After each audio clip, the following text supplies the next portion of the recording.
স্বামীর কাছে তিনটি জিনিস চাইলে ওই স্ত্রী জাহান্নামে যাবে। নবীজি বলছে, অনেকে অবাক হচ্ছেন যে এটা একবার কেমন কথা, অনেকে অবাক হতে পারেন, কিন্তু এটা আমার কথা নয়, এটা নবীজি নিজে বলছেন। এই হাদিসগুলো যখন আমরা পড়ি তখন অবাক হয়ে যাই আর চিন্তা করি বর্তমান নারীদের অবস্থানটা কোথায়। নবীজি সাল্লাল্লাহু আলাইহি ওয়াসাল্লাম বলছেন, কোন নারী যদি তার স্বামীর কাছ থেকে এই জিনিসগুলো চায় তাহলে আল্লাহ পাক তার জন্য জান্নাত হারাম করে দিয়েছে, জাহান্নাম ওয়াজিব করে দিয়েছে। এর মধ্যে প্রথম নম্বরে রয়েছে যেই নারী বিনা কারণে স্বামীর কাছ থেকে তালাক চায়।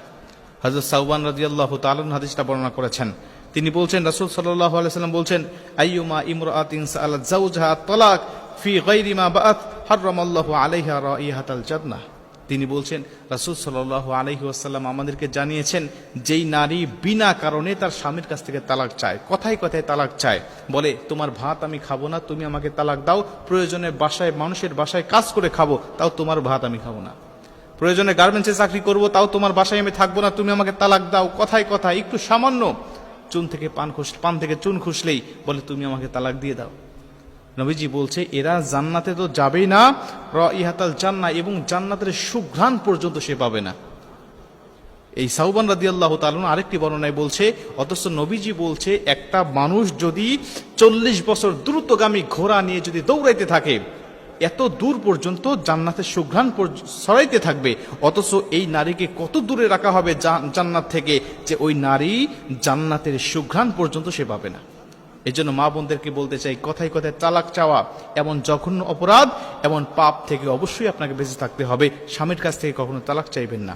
2 নম্বরে নবীজি সাল্লাল্লাহু আলাইহি ওয়াসাল্লাম বলছেন, স্বামীর কাছ থেকে চাওয়া হারাম, সেটা হলো বদদোয়া। বদদোয়া চাইতে পারবেন না। অনেকেই বলে, তুমি আমার জন্য দোয়া করো যেন আমি তাড়াতাড়ি মারা যাই, তোমার মুখ যেন আমাকে না দেখতে হয়, অথবা আমার মুখ যেন তোমার না দেখতে হয়, তুমি দোয়া করো যেন আমি খুব দ্রুত মারা যাই। নবীজি বলছে, মৃত্যু কামনা করা, মৃত্যুর জন্য দোয়া চাওয়া, দোয়া কামনা করা, মানুষের কাছ থেকে দোয়া চাওয়া বা নিজে দোয়া করা, এটা হারাম, এটা করা যাবে না। মানুষকে আল্লাহ কখন মৃত্যু দিবে এটা আল্লাহ পাক নির্ধারিত করে রেখে দিয়েছে। মৃত্যু কামনা করা, অনেকেই অনেক কষ্টের মধ্যে পতিত হয়, মনে এতই কষ্ট, আল্লাহ পাকের কাছে বলে, আল্লাহ এত মানুষকে চোখে দেখো, তুমি আমাকে চোখে দেখো না, এত মানুষ মারা যায়, আমি কেন মারা যাই না? আপনি মারা যাওয়ার জন্য আল্লাহর কাছে মৃত্যু কামনা করেন, এই দুনিয়ার কষ্ট আপনি সহ্য করতে পারেন না, কবরে গেলে কেমন কষ্ট হবে এই অনুভূতি তো আপনার নাই, এই খবর তো আপনার কাছে নাই। যদি সেইভাবে কাজ করে না যেতে পারেন, ভালো আমল নিয়ে যদি যেতে পারেন, দেখবেন যে কাল কিয়ামতের ময়দানে নয়, তার আগেই কবর থেকেই শুরু হয়ে যাবে আপনার আযাবগুলো, যে আযাবগুলো দুনিয়ার থেকে হাজারো লক্ষ লক্ষ গুণ বেশি। এজন্য মৃত্যু কামনা করা, বদদোয়া কামনা করা, স্বামীর কাছ থেকে বদদোয়া চাওয়া, এটা কখনোই কোনো স্ত্রীর জন্য শোভনীয় নয়।